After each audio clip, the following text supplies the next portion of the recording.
ده كان موضوع مستفز جدا. آه، المهم ان بعد كل الهري ده اصلا طلعت ان انا asexual اساسا، يعني انا بنجذب عاطفيا ليهم بس انا مش بنجذب سexually، اللي هو كده كده ما بنجذبش ما بن... مش بنجذب sexually لاي حد، بس اكتشفت ان انا بقى ايه هومو رومانتك يعني. ف فكانت معاناتي بقى اكتر مع حوار الاسexuality دي ان انا ان انا اتخطبت بدري قوي وفضلت مخطوبه 3 سنين من بدايه الجامعه كده، وبعدين لما قرب الجواز اسمها ايه فركشت. مهم واتخطبت يعني 3 تايمز كررت نفس الموضوع ان انا يجي قرب جواز او مفركشه. لسه بقى حصل الحوار ده قريب برضو. وانا معاناتي حاليا مع اهلي في ان انا بحاول اقنعهم ان انا asexual. يعني انا قلت لماما يا ماما يا حبيبتي انا asexual، ادخلي سريش على الموضوع ده يا ماما يا حبيبتي في حاجه اسمها كده، وهي مقتنعه انه يعني عارف اللي هو ردود اللي هو يعني ايه asexual ما انت لسه واكله فراخ هو ايه ده. فاللي هو لا هي مش بجد. يعني ايه حضرتك ايه يعني ده. ايه سيكشوال؟ فين بقية ال100 جنيه بتاعت امبارح؟ ايه التهريج ده؟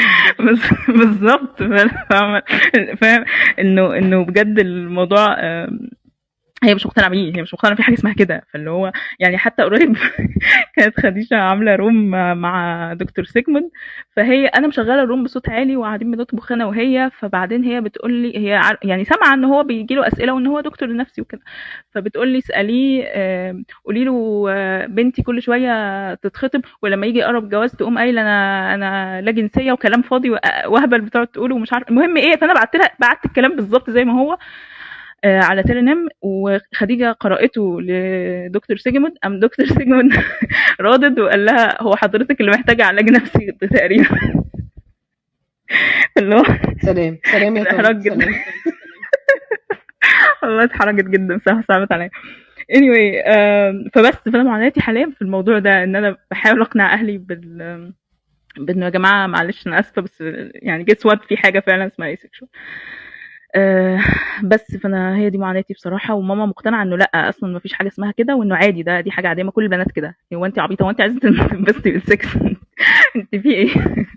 ما كل البنات كده اصلا يعني ف فبس يعني انا يعني انا في مرحله المعاناه بالنسبه لي هي حاليا هي الوضع الحالي اكثر من اي مرحله اخرى من مراحل ان انا بكتشف ميولي والحاجات دي كلها. بس حسبي الله ونعم الوكيل. تاكليش انت فراخ لسه تاني بقى واكله خلاص فراخ؟ يعني ما ينفعش. انا ما هموت على ينفعش. التعبير. طيب انا كنت حابب اقول حاجه في الاول. انا بعتذر انه انا الريبليس كانت اون، الايفنت وانا بعمله سكادجول كانت ريبليس اون، وانا طبعا متفهم حساسيه القصص اللي بتتم مشاركتها، فقفلت الريبليس تماما عشان يعني عشان لو ده هيحسس الناس بشوية من الأمان. ولكن برضو حابة أنوه إن الناس تاخد بالها وهي بتحكي الديتيلز بتاعة حياتهم أو تفاصيل أو أسامي أو حاجات زي كده، نحاول نبعد عنها، لأنه برضو احنا ما نعرفش الناس اللي موجودة في بتاع 130 حد في الروم، فمش عارفين الناس بتعمل إيه.